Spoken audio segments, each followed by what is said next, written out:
Mr. Savinovich, I would like to thank you for your kind words. I couldn't leave without paying attention.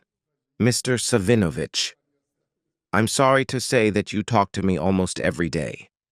Well, almost every day, but in the near future we have agreed that we will meet and discuss those problematic issues that may concern us, because we have one agreement. If the government does not decide something, then it remains in the attention of the two presidents. We are going this way. I will tell you more specifically about the situation later. I am very pleased to meet you. To be honest, I was waiting for this meeting. I would like to share with you my opinions and impressions on the entire spectrum of the international situation. Not because we are a global country like Russia or China, and we will participate in solving some problems, but nevertheless, I would like to know in what direction to act and develop our foreign policy. Although I understand that you have discussed these problems, and today you have the opportunity to discuss them. As an experienced person, you can advise me on something because, do you want to discuss? No. Well, what do you have? Based on the scale that Russia occupies in the international situation, what can you do? Therefore, I am waiting for more specific and extensive information, as we usually do. We have never hidden anything from each other over the long years of our cooperation. I would like to discuss the situation in our integration projects, starting with the ECB, Eurasis, the CIS.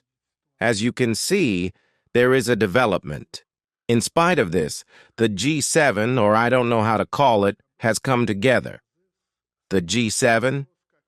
Yes, the G7. Not the G7, but the G7. The G7.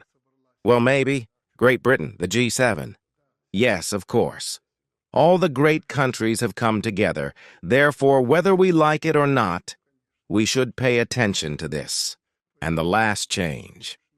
The dynamics are very large, and the conflicts that exist today, how they are perceived. Therefore, there is something to talk about. It is good that you came to us with a business visit. Calmly. There is an opportunity to talk about the situation. I know that the minister calls you often. He reports to me about this conversation. It is very good that we have such good relations. Therefore, in spite of all kinds of quarrels, certain outcries and shouts, both here and abroad, we follow the path that you have defined. And the foreign policy agencies, and I always tell this to my older brother, they are at our vanguard.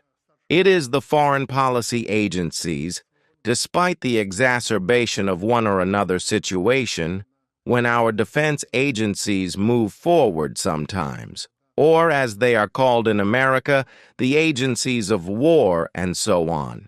They have a ministry of war, yes, but only in the sense that we are always preparing for war, so that it does not exist.